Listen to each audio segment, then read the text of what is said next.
Sí, sí, doctorita, se le escucha. Ah, genial. Entonces, lo que voy a hacer es conectarme también del equipo y la presentación la voy a mandar de mi equipo. Entonces, así vamos a mejorar la clase para que no se corte, no tengamos este problema y podamos ver también la presentación cuando se distribuye de esa manera es mejor. Ahora, por favor, hoy día sí les voy a pedir un poquito de paciencia, no me gusta perder horas, entonces estamos empezando casi media hora más tarde, pero vamos a completar el horario que tenemos solamente por esta clase, por favor. Téngame un poco de paciencia para que no nos perjudiquemos en las otras clases y logremos avanzar todo el material comprometido para este módulo, por favor, ¿ok? Bien. A ver, mientras nos conectamos, vamos a empezar con la parte introductoria, ¿ok? A ver. Tania, ¿está por ahí? Tania. Sí, buenas noches, licenciada, estoy acá. Hola, Tania, querida. Una consulta, a ver, cuando tú vas al Servicio de Impuestos Nacionales, ¿cuál es tu primera obligación? Tener el número de identificación tributaria. Exactamente, ¿no? Y a partir de que tú tienes tu número de identificación tributaria, ¿cuáles son tus siguientes obligaciones? Bueno, las formalidades, declarar los formularios, digamos, que me corresponden de acuerdo a mi clasificación, digamos. En este Exactamente. caso, sí.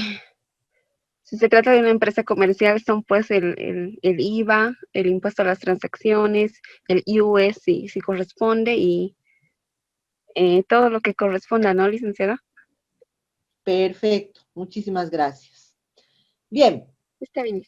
A ver, en el mundo de la tributación, enseguida se nos va a compartir el documento que tenemos.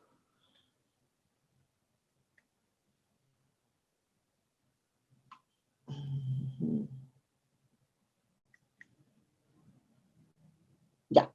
En el mundo de la tributación estamos siempre frente a derechos y obligaciones. Como en realidad en la vida misma, ¿no es cierto? En la vida, como papás, como hijos, como alumnos, como maestros, como dueños de una institución, etcétera, tenemos pues una serie de derechos y obligaciones, ¿no? ¿Qué derechos y qué obligaciones? Por ejemplo, tenemos la obligación de obtener el número de identificación tributaria. ¿Para qué obtenemos el número de identificación tributaria? Tomando en cuenta que todo en el mundo de la tributación se tiene que basar en el control. Perdón un segundito, voy a tratar de...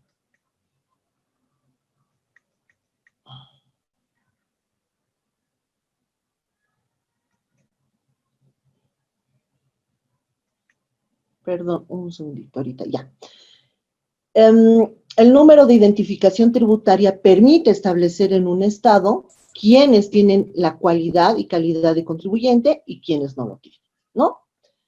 ¿Por qué? Porque entre el contribuyente y el estado va a surgir una relación, siempre una relación de obligación. ¿Qué quiere decir? Una relación en que el estado tiene que saber quién es su acreedor, o perdón, quién es su deudor para poder cobrarle. A partir de esa obligación es que el contribuyente va a... perdón,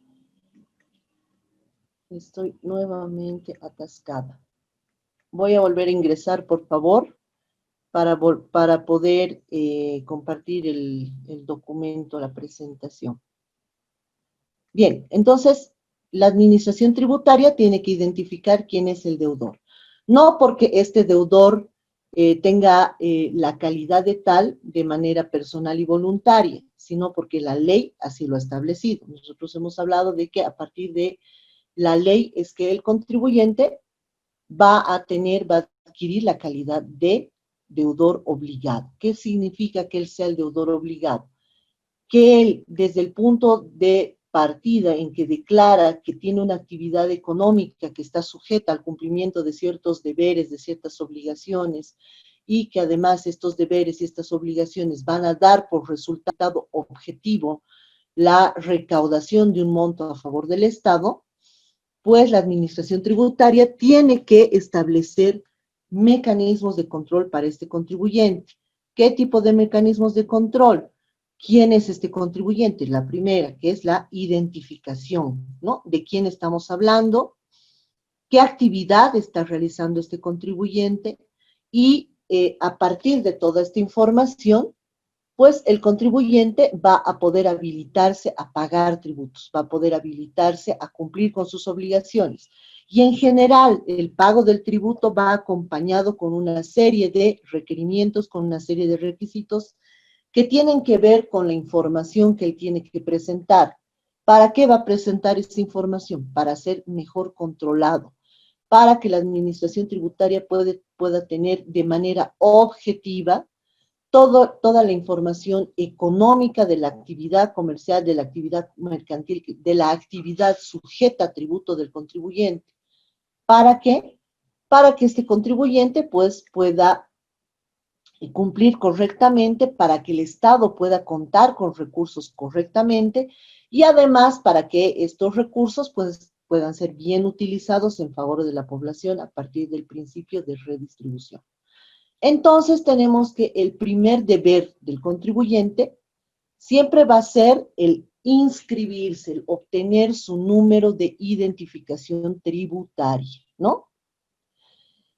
En general, todo el ambiente de control del Servicio de Impuestos Nacionales hacia el contribuyente parte de esos deberes que tiene el contribuyente y de alguna manera de esos derechos que tiene el contribuyente.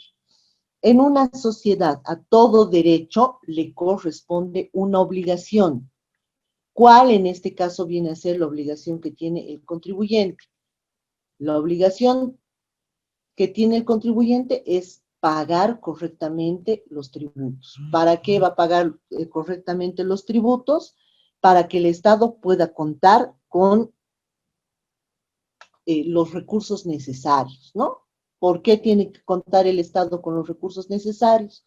Porque a partir de que el Estado tiene los recursos necesarios, pues es posible que pueda cumplir con sus fines. ¿Cuáles son los fines del contribuyente? Los fines de la administración tributaria son satisfacer las necesidades del contribuyente, las necesidades de la población y, en su caso, brindar a la población bienes y servicios que sean comunes, que sean posibles para que se pueda mantener un equilibrio social, ¿no? Entonces, el contribuyente normalmente comienza su actividad, comienza su vida tributaria a partir de lo que es el registro, de lo que es la inscripción. Este registro, esta inscripción le va a llevar, va a suponer el cumplimiento de otros deberes.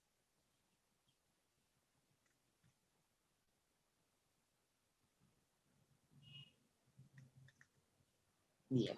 Doctora, buenas noches. Le cuento que no se visualiza la diapositiva. ¿Perdón? No se puede visualizar la diapositiva. No, ahorita sí. Ya está, ¿no? Sí, sí. Eso. Sí, lo que pasa es que me he vuelto a conectar para poder compartir la pantalla. Bien. Entonces, en una sociedad, decíamos, en toda sociedad, en todo derecho que tiene una persona está correlacionado con un deber, sobre todo en el mundo tributario, porque a partir de los deberes es que van a surgir también los derechos del contribuyente. Por ejemplo, una persona que no se ha registrado, que no tiene su NIT, que no está inscrito en el padrón de contribuyentes, por supuesto, no va a tener ningún deber, pero tampoco va a tener un derecho objetivamente hablando, ¿no? Como contribuyente. Podrá tener derechos como ser humano, podrá tener derechos como persona, podrá tener derechos como trabajador, pero como contribuyente no los va a tener. ¿No? No puede él ir y reclamar, por ejemplo, a la administración tributaria alguna situación que él considere importante, ¿no? Bien, en general, estos deberes que nos señala la norma, que enseguida vamos a ver cuáles son, van a orientar al contribuyente a que cumpla de la mejor manera sus deberes, sus obligaciones. Habíamos dicho que es importante que el contribuyente cumpla sus deberes, porque en realidad estos deberes se traducen en un solo objetivo. El objetivo es el pago del impuesto, ¿no?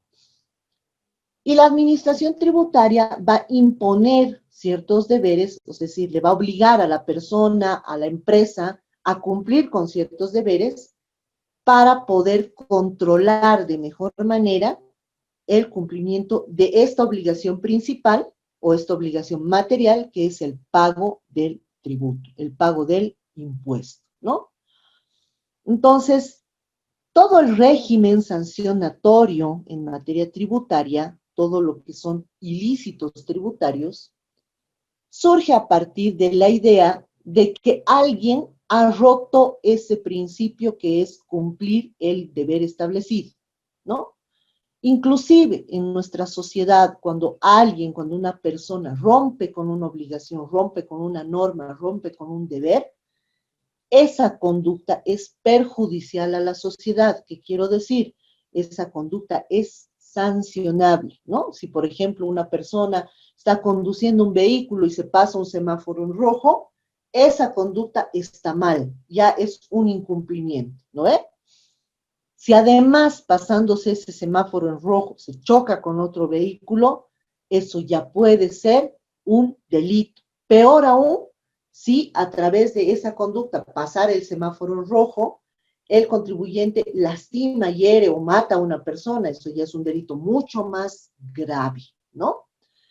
Entonces, ¿cuál es el principio en materia de ilícitos tributarios? Primero, que siempre hay una normativa que va a establecer derechos y deberes para, en este caso, el contribuyente.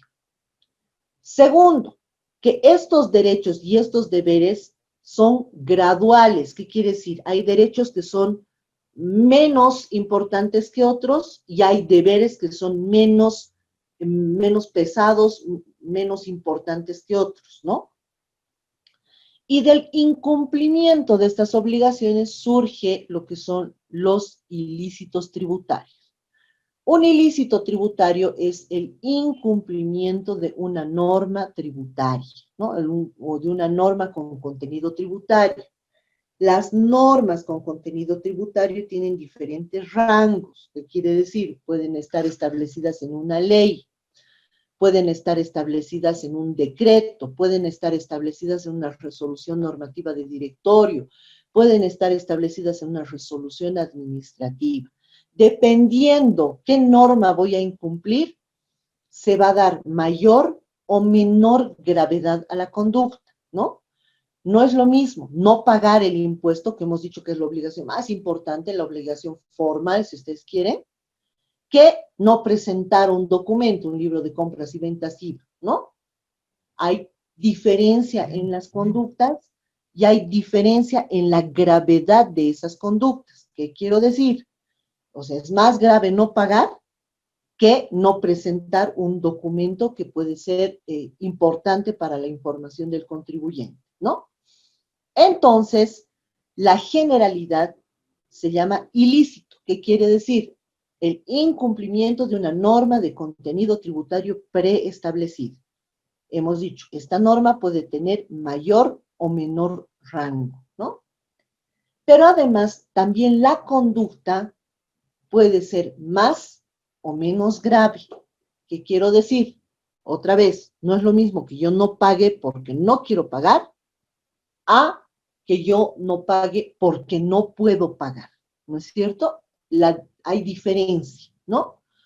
En un caso, cuando yo no quiero pagar, hay una intención. ¿Cuál es la intención? No pagar. Cuando yo no puedo pagar, puede que la intención no esté. Puede ser que yo quiera cumplir con la obligación, pero no tenga los recursos, no tenga las condiciones o haya sufrido algún imprevisto, ¿no es cierto? Entonces, esa situación hace que yo, queriendo cumplir con la obligación, no pueda estar en condiciones de hacerlo, ¿no? Entonces, la norma para no tomar a todos en la misma situación, es decir, para diferenciar estos casos, lo que ha dividido es el tipo de conductas. Ha creado lo que son los delitos, lo más grave, de las contravenciones, ¿no? Entonces, los delitos, en general, se miden por su gravedad. ¿Cómo es que se miden por la gravedad? Se toma en cuenta lo que se llama dolo. ¿Qué es el dolo? Es la intencionalidad. Cuando yo hago algo sabiendo cuál va a ser el resultado de mis acciones. No presento el formulario este mes porque yo sé que tengo que pagar, pero no quiero pagar. Lo estoy haciendo conscientemente, estoy haciendo una acción dolosa. La culpa es el menor grado de intencionalidad. No he presentado este mes porque se me ha pasado, me he olvidado, he viajado, estaba enferma, me ha dado COVID y no he podido salir de mi casa, estaba totalmente aislada, por tanto no he podido presentar el documento y como no he podido presentar el documento, evidentemente he generado un incumplimiento, pero no porque yo tenía la intención de hacerlo, sino porque se han dado otras condiciones que me han impedido hacerlo. No podemos sancionar ambas conductas con las mismas penas. No podemos castigar ambas conductas con lo mismo. ¿Por qué? Porque el contribuyente no está en el mismo grado de intencionalidad. Luego vienen los efectos para la sociedad. A ver, vamos a hacer una preguntilla. Margarita Quiroga, ¿está por ahí?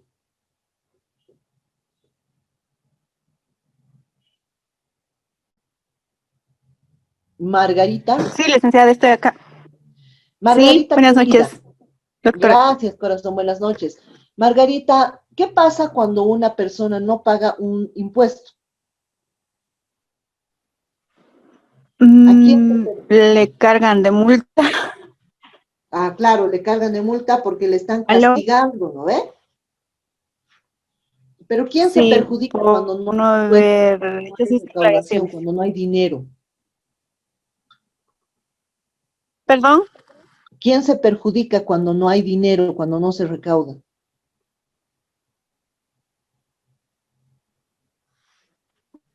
¿Quién me perjudica?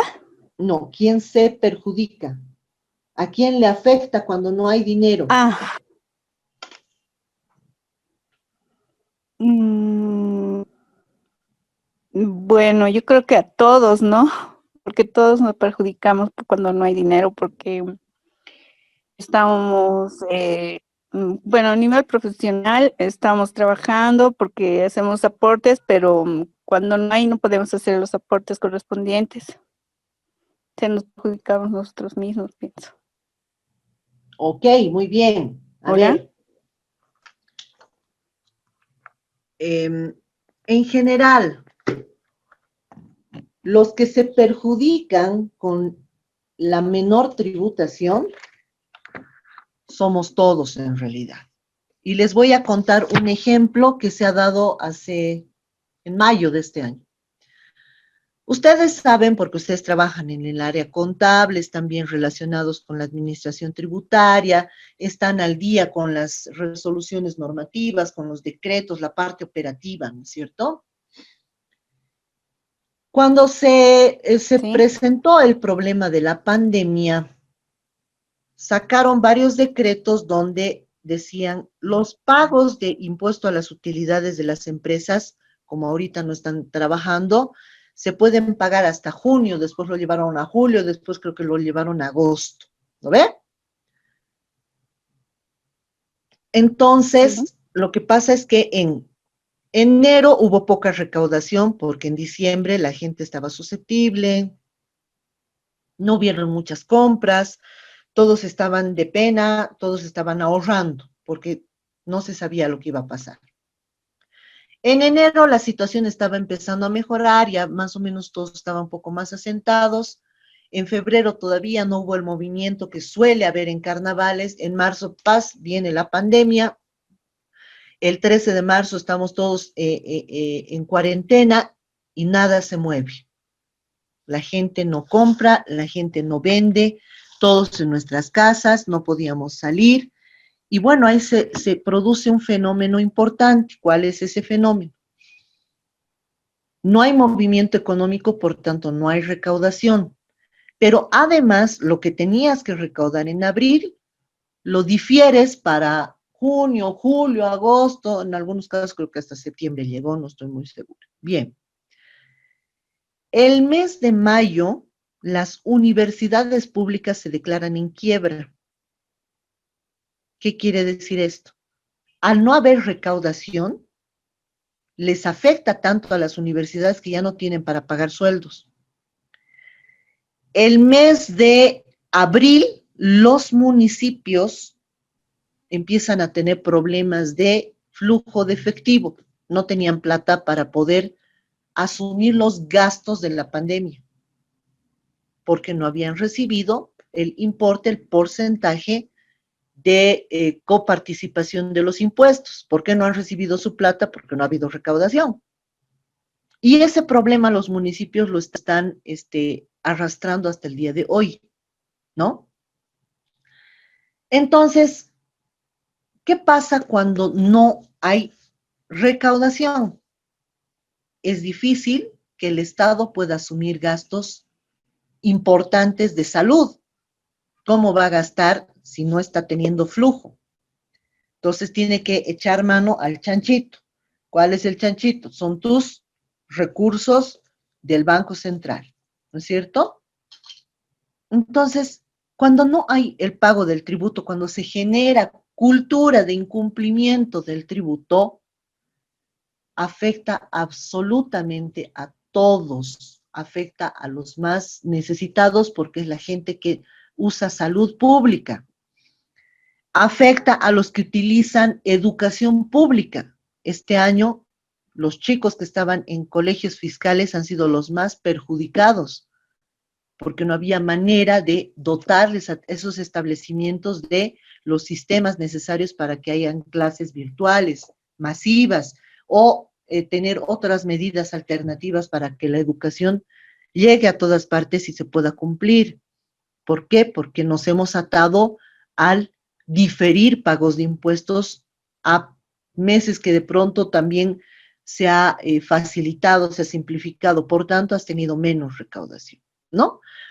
Entonces resulta que cuando no hay recaudación estás afectando los servicios más básicos para la población más vulnerable, que son servicios de salud, servicios de educación, muchas veces hasta servicios de seguridad y otros servicios que pueden ser importantes, ¿no?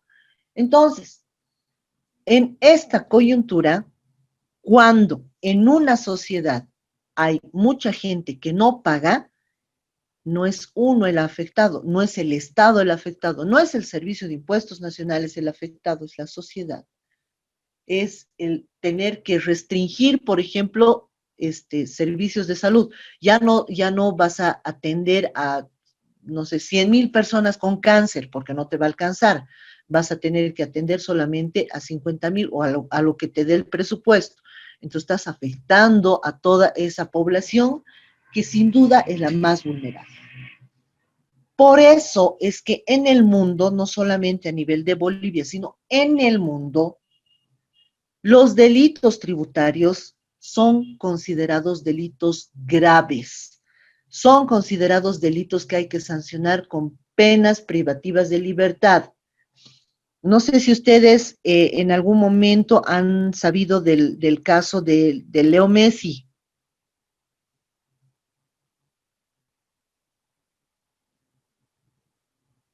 A ver, Williams. Williams, ¿está por ahí? Doctora, buenas noches. ¿Cómo estás, Williams? Doctora, gracias. ¿Has escuchado del caso de Leo Messi? Bueno, sinceramente no, doctora, la verdad no, ¿No no. le haces mucho al fútbol? Bueno, cuando era joven. ¿Has escuchado el caso de Ronaldinho? De Ronaldinho sí, sí, algún momento en las noticias, doctora. ¿Qué le ha pasado a Ronaldinho? A ver. Creo que, bueno, ha sido una detención en el país de Paraguay, no me equivoco, por falsificar, creo, algún documento, bueno, en este caso, su visa o algo así, doctor, pero sí, concretamente no. Ya, no es ese de Ronald, es el otro Ronaldo, entonces. El Ronaldo. A Ronaldo, Bueno, a ver, les voy a comentar lo que ha pasado a nivel del fútbol en España. En general, en los grandes equipos españoles, Real Madrid, Barcelona, y eso ocurre generalmente en todo lo que es el fútbol europeo. Resulta que se contrata generalmente a los mejores jugadores del mundo. Entonces, es una plataforma, por ejemplo, los campeonatos deportivos, el Mundial, la Eurocopa, los campeonatos locales, siempre son una plataforma para los mejores equipos y sobre todo para los mejores jugadores, ¿ya? Entonces, ¿qué pasa? Se ve, es una especie de pantalla para los jugadores y obviamente los equipos españoles contratan a estos jugadores, ¿no? ¿Qué pasa con estos jugadores? Estos jugadores se van a vivir al lugar donde los contratan. En este caso, España. En España, a diferencia de lo que pasa en Bolivia, hay un principio de tributación que se llama renta mundial.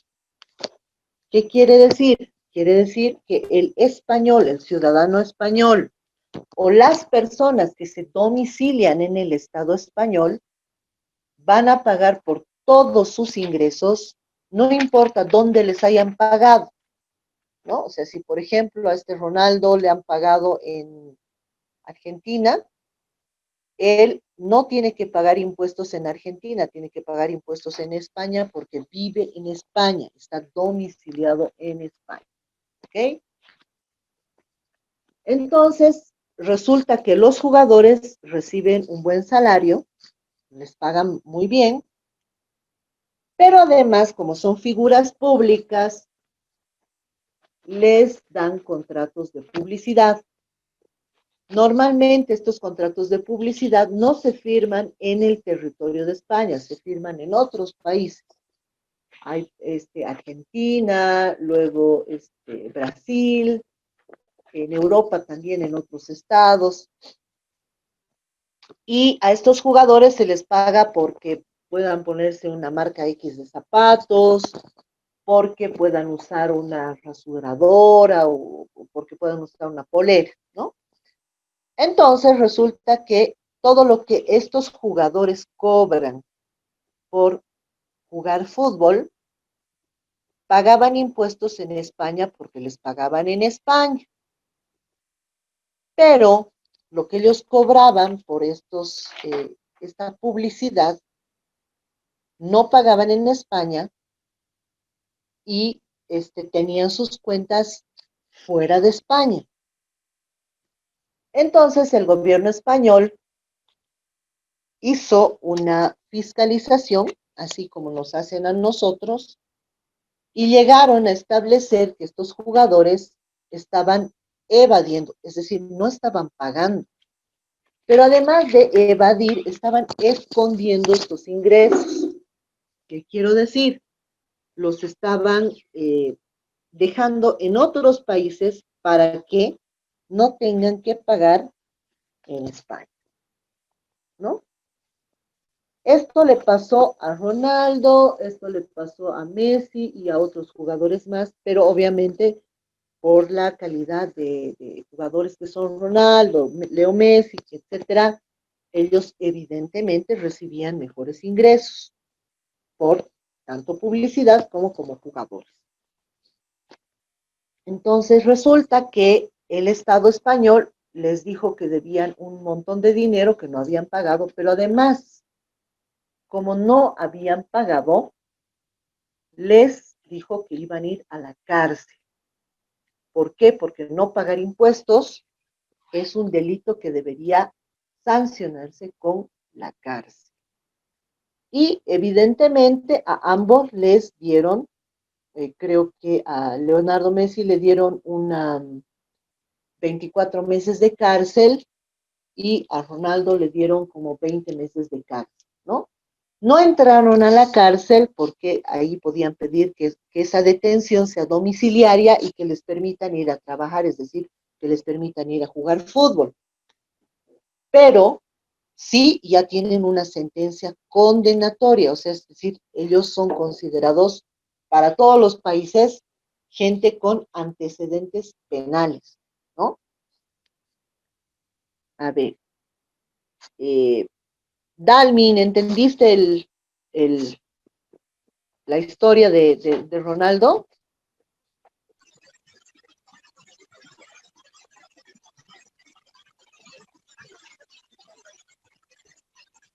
¿Aló, Dalmin?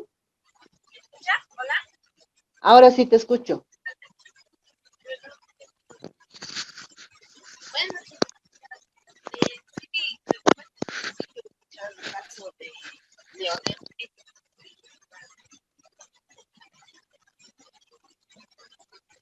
Ya.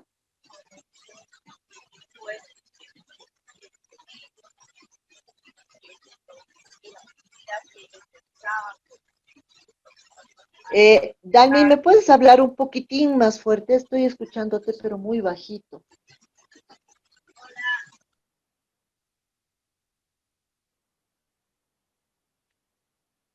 ¿Aló?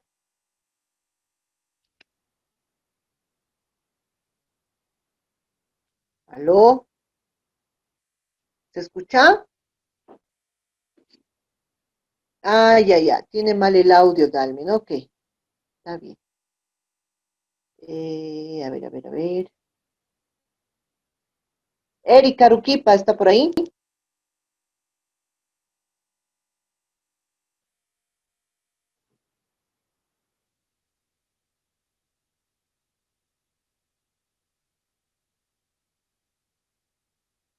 Tania Mujica.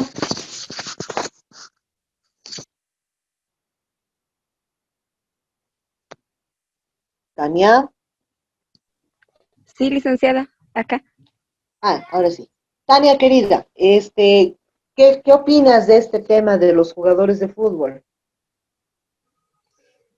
Bueno, licenciada, me parece interesante. Yo había escuchado el caso de Lionel Messi, que estaba siendo procesado por un problema de evasión de impuestos. Eh, pero me parece muy interesante porque al ser ellos figuras públicas que ganan, digamos, que tienen ingresos de una magnitud importante, deberían cancelar, deberían aportar, ¿no? A la recaudación, que sería en este caso para impuestos del país que corresponda, ya que todo ingreso debería ser lícito, ¿no? Licenciada, esa es mi opinión.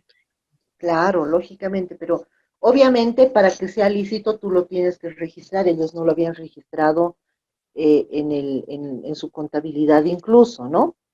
Bien, gracias.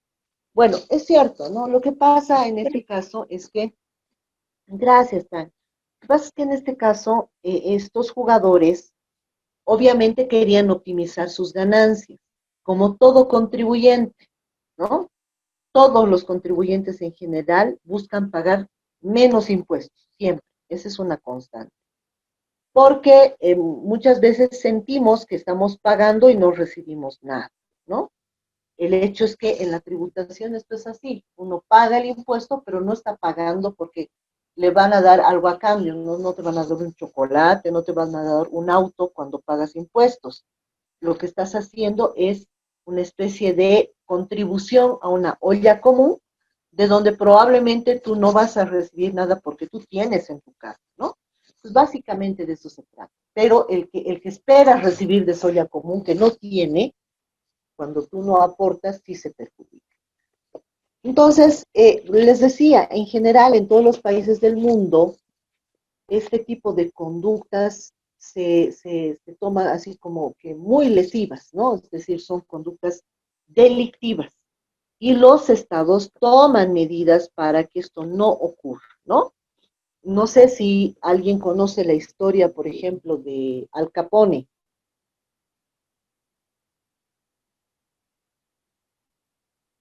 Nilda, ¿está por ahí?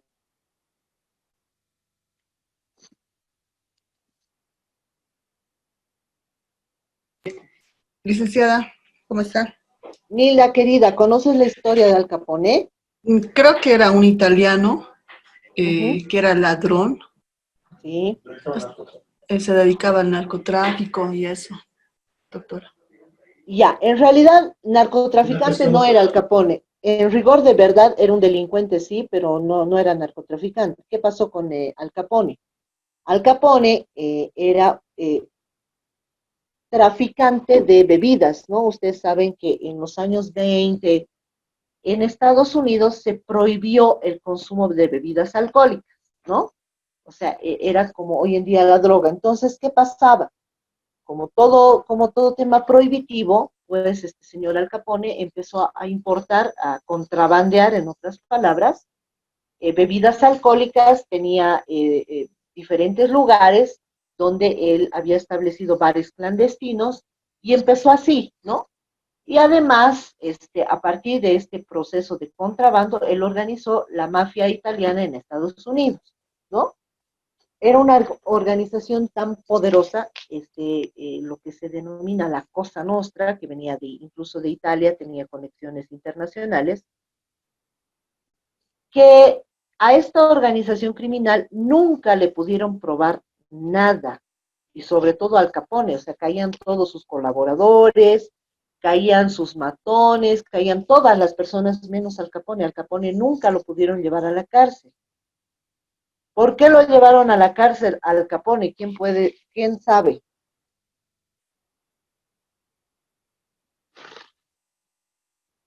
En realidad por evadir impuestos, licenciada. Y a raíz de eso Exactamente, le han descubierto los demás ilícitos, ¿no?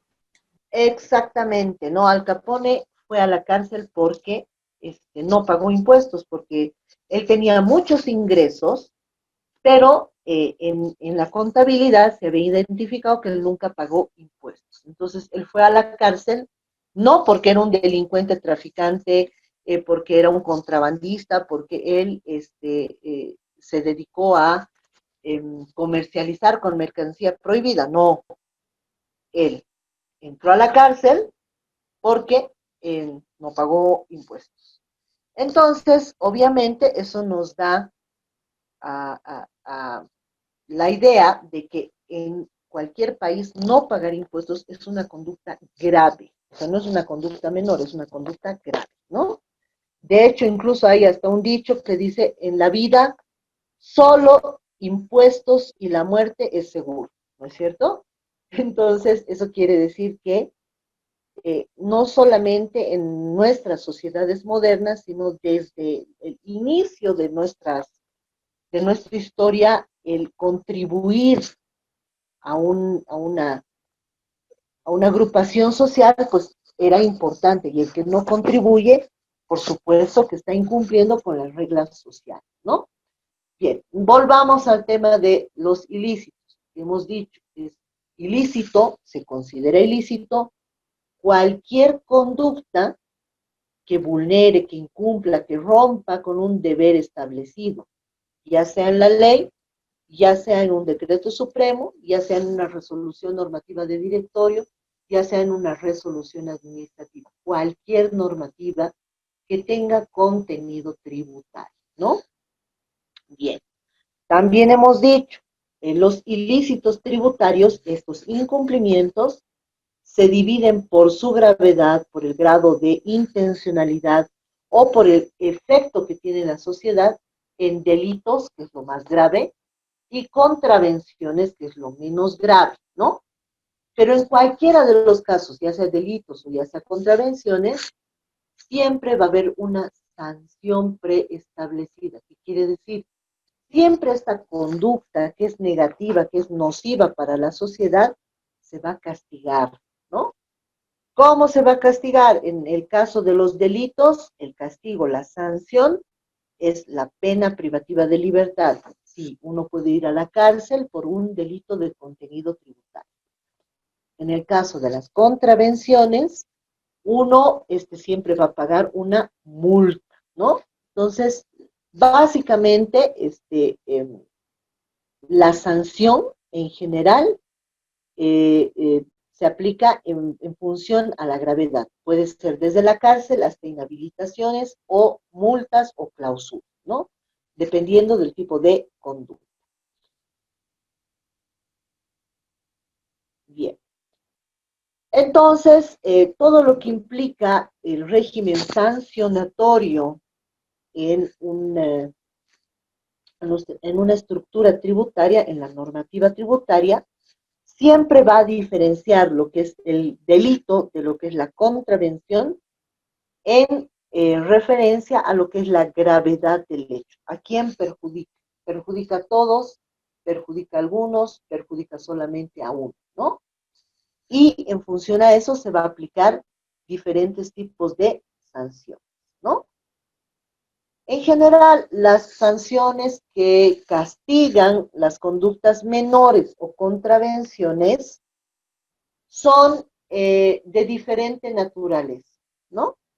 A veces es multa, a veces es la clausura, a veces son inhabilitaciones o, bueno, generalmente son multas, ¿no es cierto? Multas que van desde el 100% del tributo omitido hasta multas fijas, por ejemplo, en UFBs, ¿no? Cuando uno no presenta un formulario, cuando uno no presenta un libro de compras o ventas IVA, o un estado financiero, etcétera, ¿no? Cualquier tipo de incumplimiento. Y decíamos al empezar la clase, desde que una persona se inscribe en el padrón de contribuyentes, empieza a generar obligaciones, pero también empieza a tener ciertos derechos. Cuando un contribuyente no cumple con esas obligaciones, puede estar incurriendo en un ilícito tributario que al final del día es el incumplimiento de la normativa y dependiendo de su gravedad, esta conducta va a ser o delito o contravención. Bien.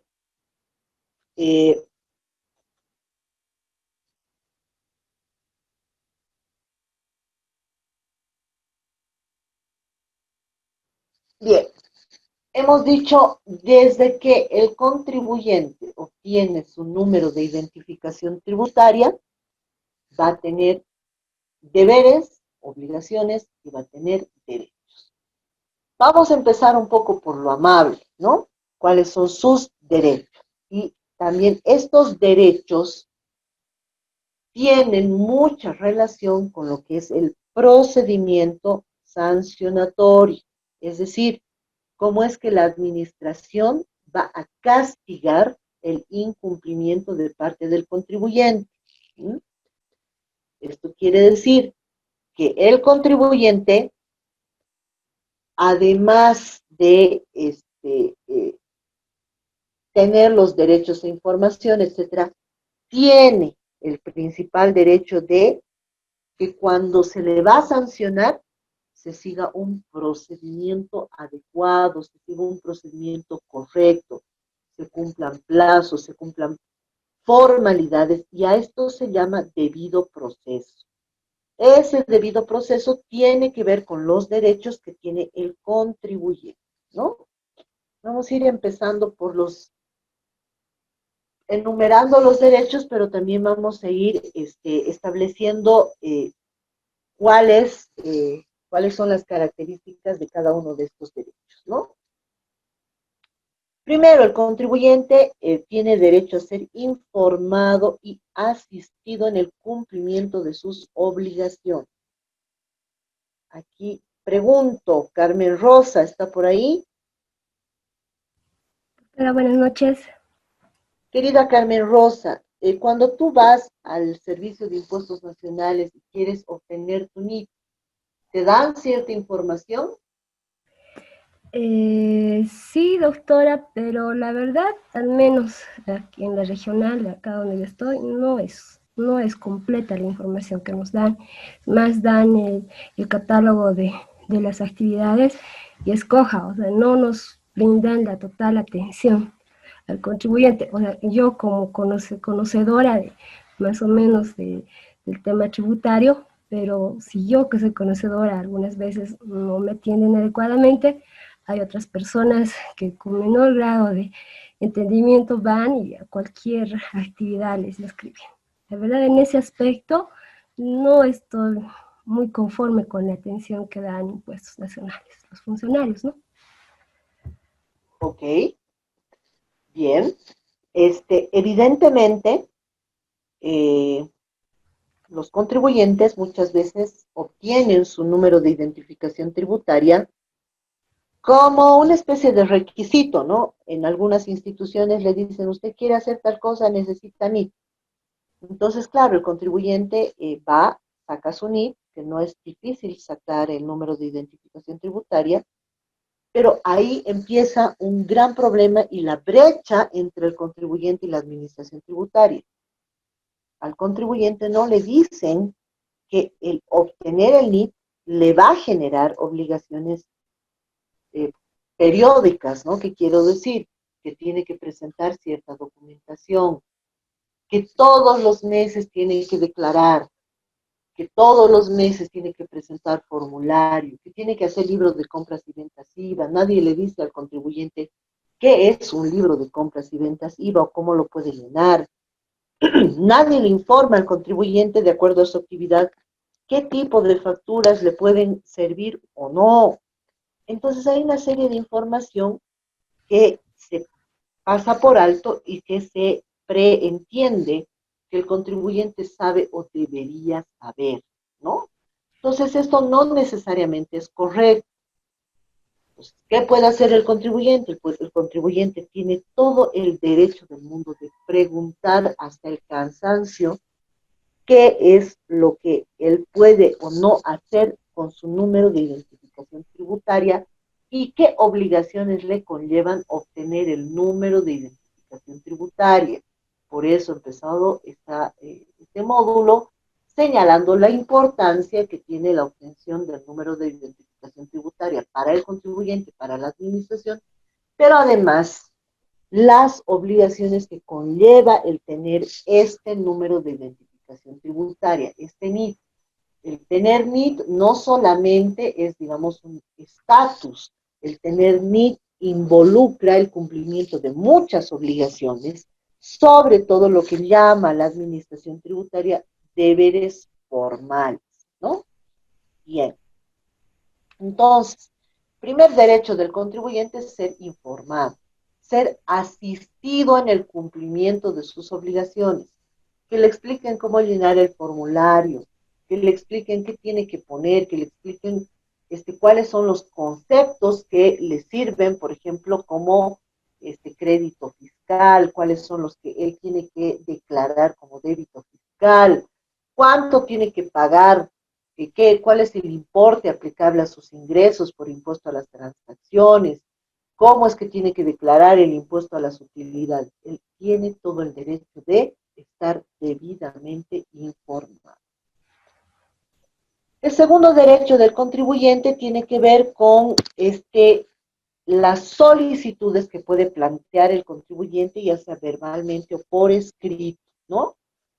Todo contribuyente tiene no solamente dudas, sino puede tener requerimientos, ¿no? Puede querer un documento, puede plantear una consulta, o puede plantear una solicitud, o puede plantear por último un recurso o un reclamo, ¿no? Es decir, el contribuyente, que es el que va a permitirle a la administración tributaria el funcionamiento adecuado del aparato administrativo del Servicio de Impuestos Nacionales, tiene todo el derecho de hacer peticiones, reclamos o lo que fuera, ¿no? Entonces, la administración tributaria tiene la obligación de resolver estas cuestiones en los plazos que establece la norma, ¿no? Si uno, por ejemplo, pide una fotocopia simple o legalizada de un documento, la administración tiene que responder lo antes posible y tiene que brindar el documento a la brevedad. Si un contribuyente pide, por ejemplo, una certificación, la administración tributaria tiene que responder a la brevedad. Si un contribuyente pide o reclama, por ejemplo, la atención de alguna situación o que algo no ha salido como él esperaba y necesita que le informen y necesita que le aclaren, la administración le tiene que responder oportunamente. Entonces, otro de los derechos del contribuyente es plantear solicitudes, plantear requerimientos, hacer observaciones, plantear quejas en lo posible, y las mismas tienen que ser respondidas en un plazo razonable, ¿no? ¿Qué es un plazo razonable? El plazo razonable está vinculado a los que determinan las normas, ya sea la ley, ya sea los decretos supremos, o ya sea las propias normas emitidas por la administración tributaria.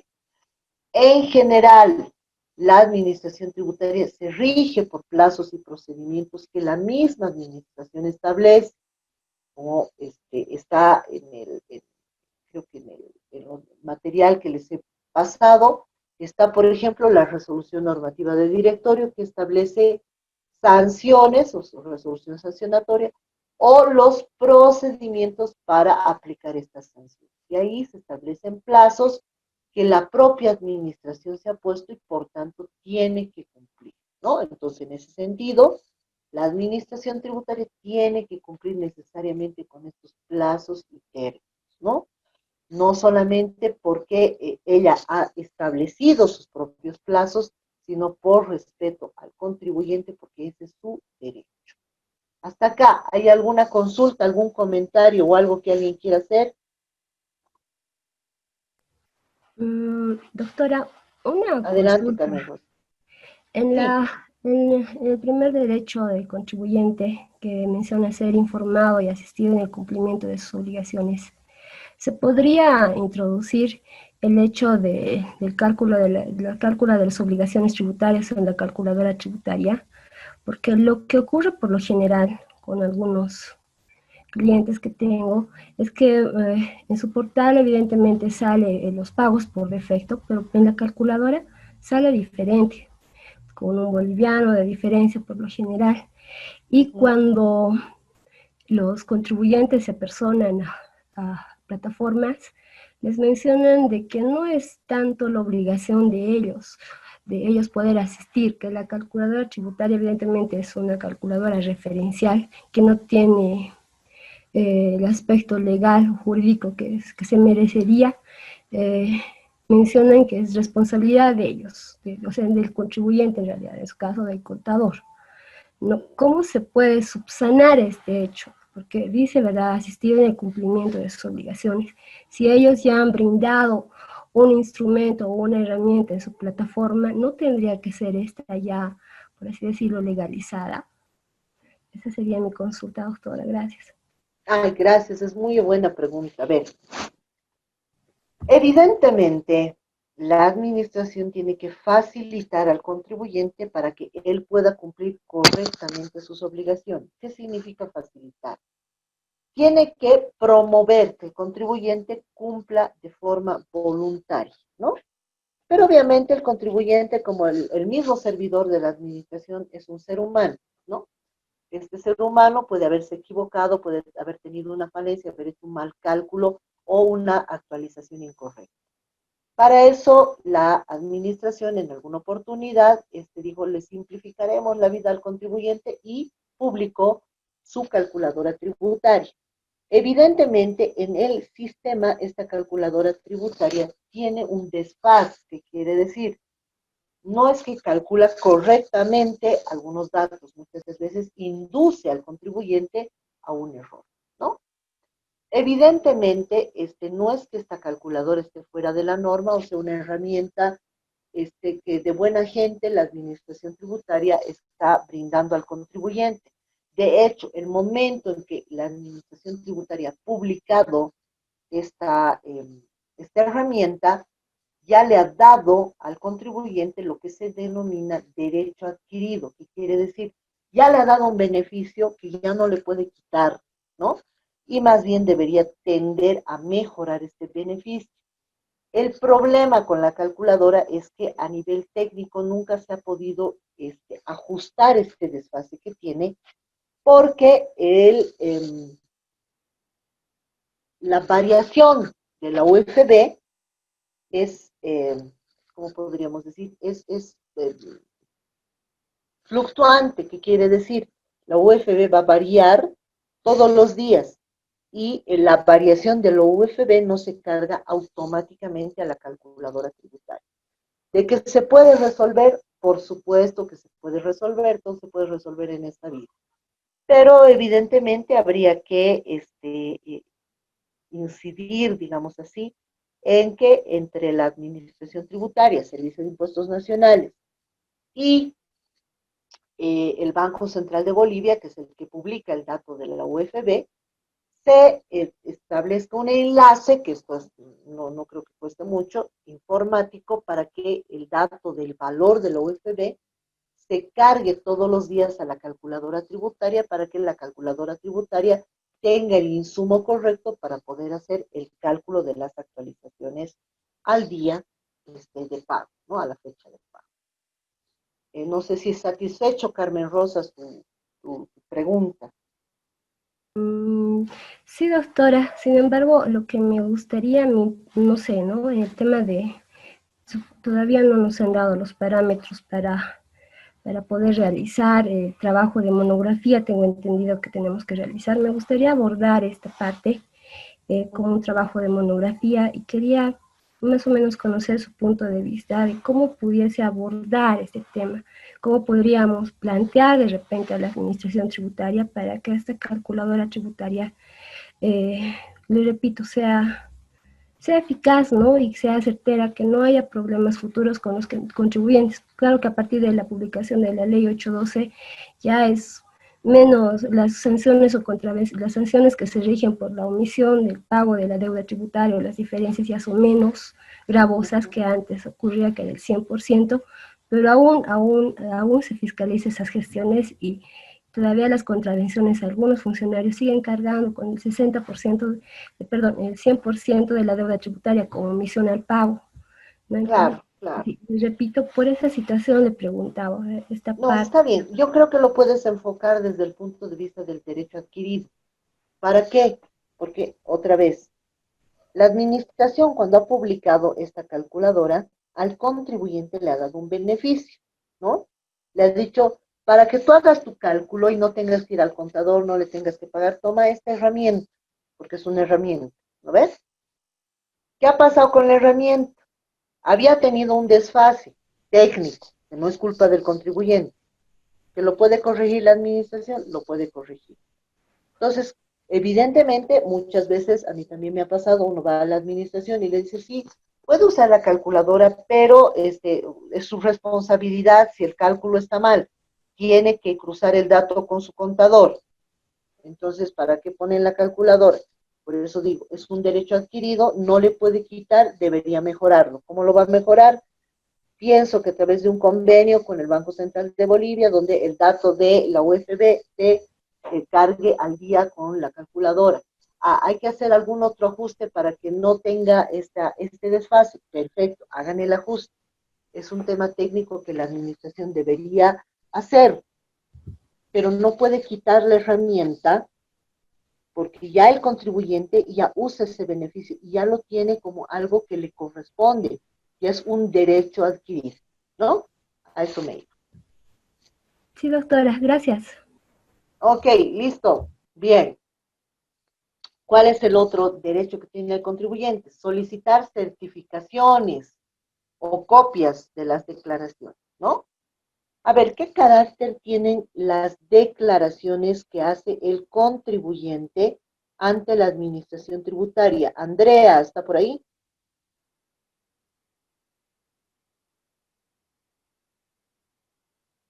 Andrea Kenayata. Sí, doctora, buenas noches. Andrea, cuando uno presenta las declaraciones juradas a la administración tributaria, ¿estos documentos son importantes o no tanto?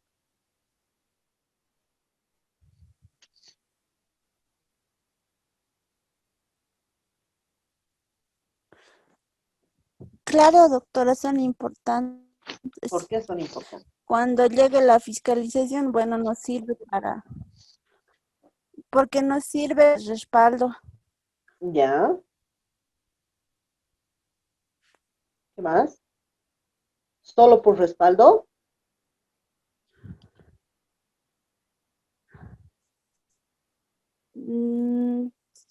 Sí, también nos sirven para lo que es cuando haya fiscalizaciones, ¿no? Ya. A ver, gracias. En realidad son importantes por dos elementos. Primero, cuando uno está haciendo una declaración jurada, uno está haciendo un documento que tiene presunción de verdad, que quiere decir, uno está dando fe de lo que está poniendo y lo que está firmando en ese papelito es cierto. Por eso esa declaración jurada tiene principio de verdad, que quiere decir, si yo estoy jurando que tengo que pagar 100, estoy pues declarando voluntariamente, nadie me está obligando a que 100 es lo que debo. Se supone que la administración tiene que confiar en mí porque yo estoy diciendo la verdad, ¿no? Entonces ese documento es fundamental para el proceso de determinación, ¿no? Además, se supone que como yo estoy actuando de buena fe, estoy declarando la verdad de lo que pasa, ¿no? Por eso es importante. Evidentemente, como dice Andrea, además ese documento puede ser un documento de respaldo, ¿no? ¿Qué quiere decir? Yo he dicho que es 100, aquí en mi libro de compras dice que es 100, aquí en mi inventario dice que es 100, en todo lado dice que es 100, por tanto todo es correcto, es mi respaldo documental, ¿no? Hay un dicho bien conocido y es popular, dice, papelitos cantan, ¿no? ¿Qué quiere decir este dicho popular? Quiere decir que cuando uno está frente a cualquier situación donde te dicen, has pagado, demostrame que has pagado, no solo basta tu palabra, tú tienes que demostrar con un documento que has cumplido, ¿no? Entonces, ¿qué quiere decir? Que cuando tú tienes el papelito, tú puedes claramente demostrar que has cumplido una obligación que tenías, ¿no? Este papelito es la declaración jurada, ¿no? ¿Cuál es el otro aspecto de seguridad que tiene la declaración jurada? Tú normalmente haces esta declaración ante el mismo sistema que te ha brindado el Servicio de Impuestos Nacionales. O sea, tú no estás agarrando cualquier papel. El Servicio de Impuestos Nacionales ha hecho un formulario donde tú vas a declarar ciertas cosas, ¿no? Entonces, tú das fe y el Servicio de Impuestos Nacionales, al tenerlo en su sistema, también da fe de que lo que estás diciendo es cierto, ¿no? ¿Para qué te sirve la certificación? La certificación es un documento que refleja tu estado tributario, ¿no? Si debes, si no debes, si eres contribuyente o no eres contribuyente, y si eres contribuyente, en qué rubro estás, qué obligaciones tienes, cada cuánto tienes que pagar, qué cosa tienes que presentar. Entonces, todos esos elementos, cuando están respaldados por la misma administración tributaria, tienen principio de verdad material. ¿Qué quiere decir? Están demostrando la realidad de quién eres, la realidad de tu situación tributaria. ¿Ante quién? Ante el juzgado, ante otras instituciones, ante, no sé, pues el ministerio o ante la aduana, ante cualquier entidad donde tú necesites demostrar que eres contribuyente, ¿no? Bien, entonces esa es la importancia que tiene esta documentación.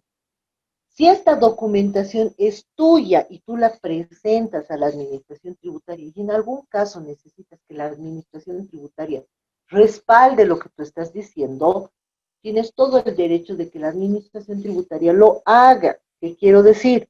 Si tú necesitas una certificación, necesitas algún documento que verifique que tú eres contribuyente y que tienes ciertas obligaciones para cualquier trámite, mereces el respaldo de la administración tributaria, que además tiene toda la información. ¿Ok? Bien, vamos a hacer un descanso chiquito de 5 minutitos, porfa, para tomar para que yo tome un poquito de agüita. Y ustedes puedan tomar también un tecito, un cafecito. Y en 5 minutitos, 9:05, nos vemos. Vamos a terminar esta primera parte. Y ahí compensaríamos el tiempo, que mil disculpas, esta vez ha sido total responsabilidad mía, porque no pude lograr conectarme. Hemos perdido hoy día al inicio, ¿ya?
Buenas, buenas, ¿se escucha?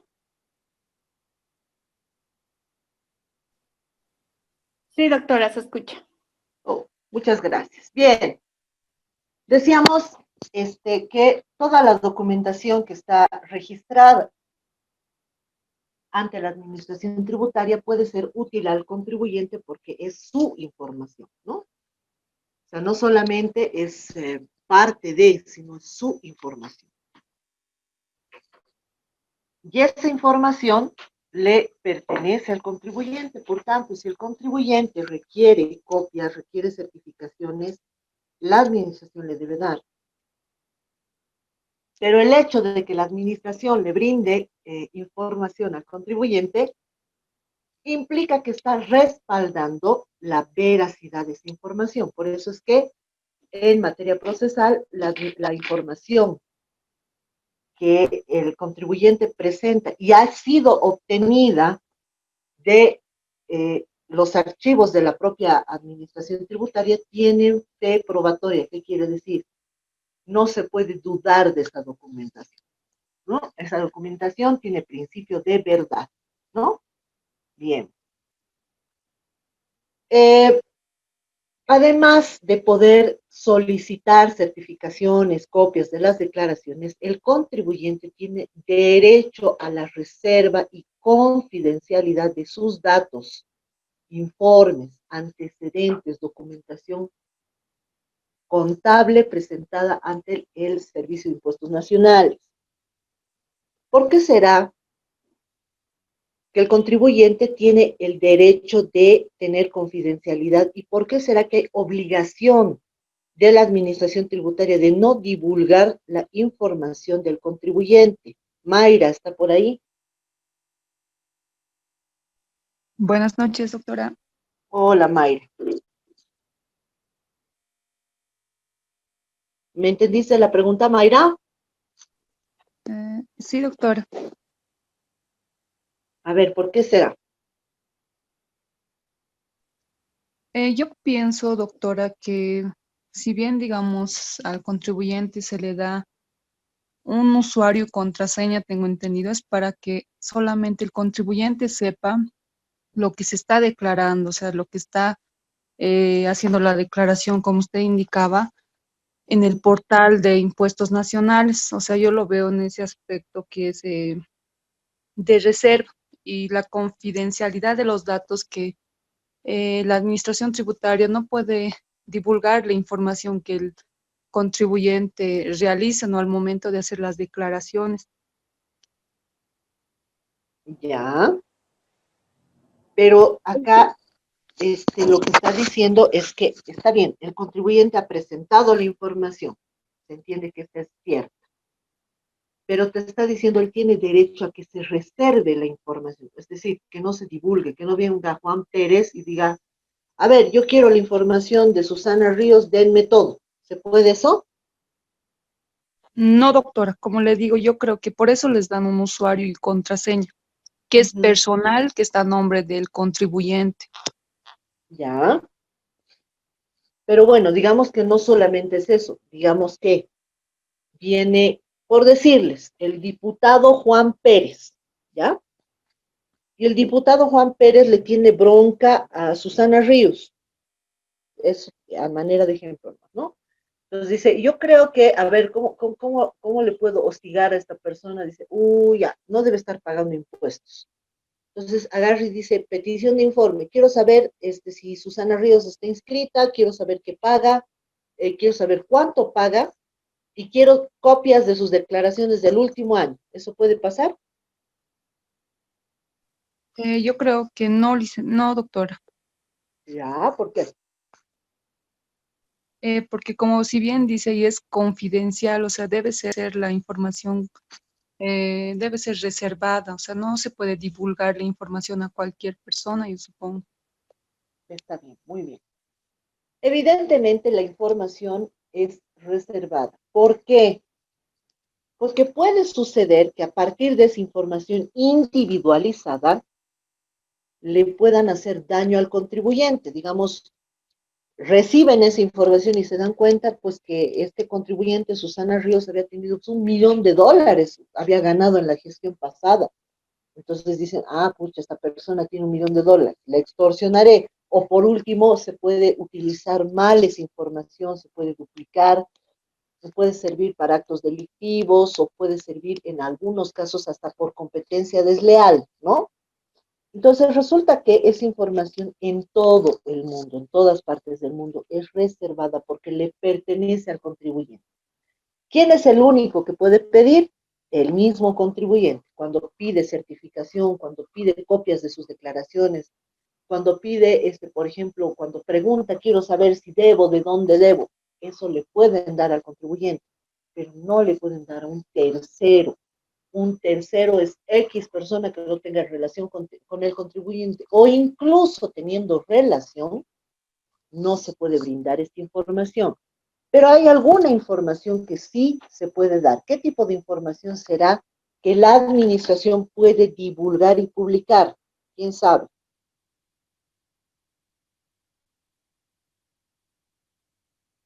Mayra, ¿está por ahí?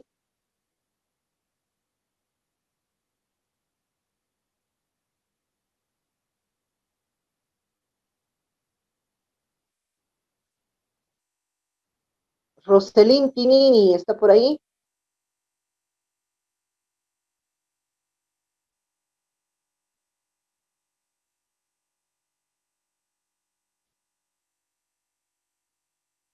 Roselín, ¿está por ahí?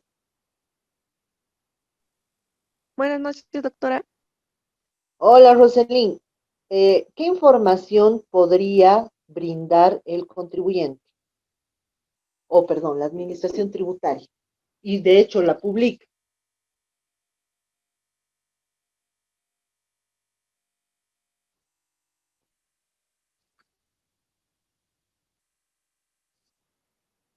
¿Hay alguna información que puede publicar el Servicio de Impuestos Nacionales o la aduana?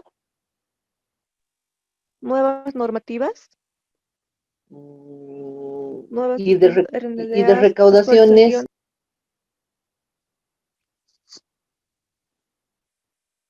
¿Y de recaudaciones alguna información especial?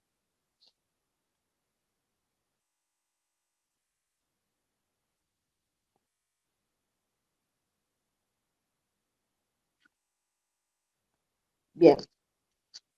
La Administración Tributaria al Servicio de Impuestos Nacionales puede publicar información estadística. ¿Qué es información estadística? ¿Cuánto ha recaudado de enero a marzo por impuesto al valor agregado? Ya. De esa recaudación, ¿cuánto es al sector hidrocarburos? ¿Cuánto es al sector servicios financieros? ¿Cuánto le pertenece al sector agropecuario? Eso puede publicar. Porque ahí no está diciendo de la Coca-Cola yo he recaudado tanto, o de la cervecería he recaudado tanto, ¿no? O la cervecería tiene el NIT número tantos, tantos, tantos, y este NIT ha recaudado por IVA tanto, por ITE, no, eso no, ¿no? Pero sí puede decir, del rubro de bebidas, hemos tenido una recaudación X, ¿no? Entonces, obviamente, del rubro de bebidas uno sabe que hay empresas más y menos importantes, pero la información en detalle no la puede publicar. Puede publicar información estadística, puede hacer análisis de qué sectores contribuyen más, a dónde contribuyen más, de qué impuestos están siendo más efectivos, que otros no, pero nada más, ¿no? Entonces, eso también es un derecho y es muy importante, por si acaso, ese derecho. ¿Por qué es importante? Suele ocurrir que hay conflictos entre vecinos, hay conflictos entre esposos, hay conflictos entre amigos, hay conflictos entre competidores, y muchas veces estos conflictos suelen volcarse a la parte tributaria, ¿no? Ah, pucha, pero este desgraciado no paga impuestos, lo voy a denunciar. Quiero que me digan si paga o no paga. Entonces, esta no es la vía de resolver este tipo de conflictos, porque la tributación tiene un objetivo diferente, ¿no? Entonces, básicamente de lo que se trata es de tener esa información confidencial, reservada, pero además que esta confidencialidad proteja al contribuyente, pero también proteja a la administración tributaria, pero no significa que la administración no puede brindar información sobre su eficiencia recaudatoria. Bien. Por supuesto, es deber de la administración, los servidores, las personas que trabajan en la administración tributaria, de tratar a los contribuyentes con el debido respeto, con la debida consideración, de que te puedan informar sin llamarte la atención, sin gritarte, sin enojarse, con respeto, ¿no? Lo que se trata es respeto. Obviamente que el respeto siempre es una ruta de ida y vuelta, ¿no? Bien. Tenemos por último lo que significa el debido proceso. Bueno, aquí voy a hacer un pequeño paréntesis porque lo que yo les decía, ¿no? Todos estos derechos tienen que ver con los procesos que inicia la administración para controlar, verificar y fiscalizar al contribuyente. Y en estos procesos hay plazos que tiene que cumplir, hay formalidades que tiene que cumplir y hay obligaciones que la administración tiene que cumplir también. ¿Qué quiere decir? Si la administración dice que tiene que darle al contribuyente plazo de 20 días para que presente descargos, no le puede dar 10, no le puede dar 5, le tiene que dar 20 días. Si la norma dice que la administración tiene que notificarle personalmente al contribuyente, no le puede notificar por WhatsApp, por sistema, por edicto, le tiene que notificar personalmente, ¿no?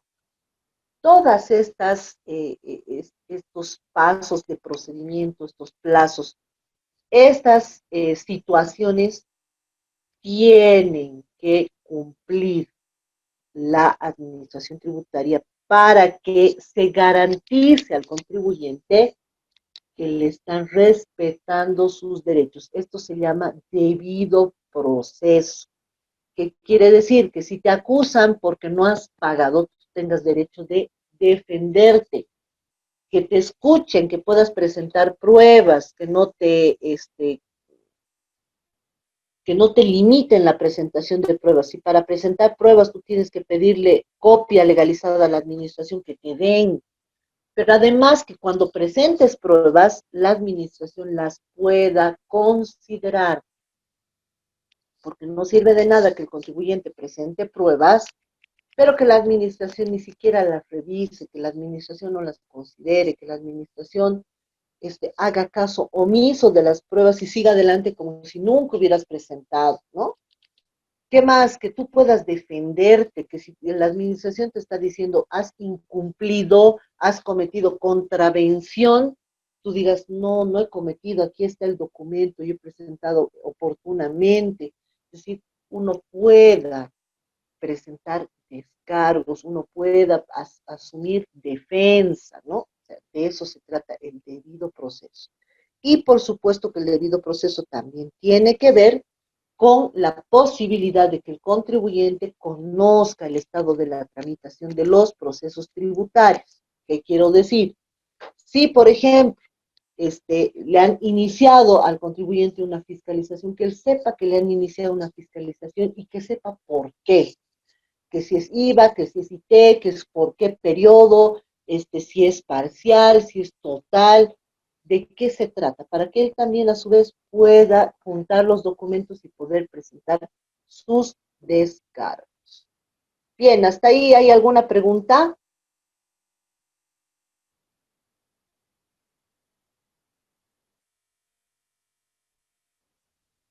¿Alguien tiene alguna consulta, pregunta?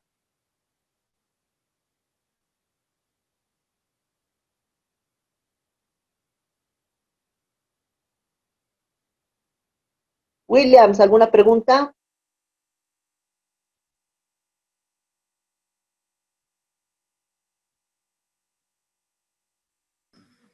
Doctora. Williams, ¿todo claro? ¿Alguna pregunta? Sí, doctora. O sea, ¿sí todo claro o sí alguna pregunta? No, sí, está claro, doctora, creo hasta ese punto. Ok, perfecto. Bien. Gracias. Bien, mil gracias. Nos vemos el miércoles. Voy a prever para no tener estos problemas de conexión. Y bueno, pues nos vemos el miércoles. Gracias. Gracias, doctora. Buenas noches. Un gusto. Gracias a Buenas noches, ustedes. doctora. Doctora, Buenas noches. Gracias, Gracias. doctora. Buenas noches. Buenas noches. Gracias a ustedes. Gracias.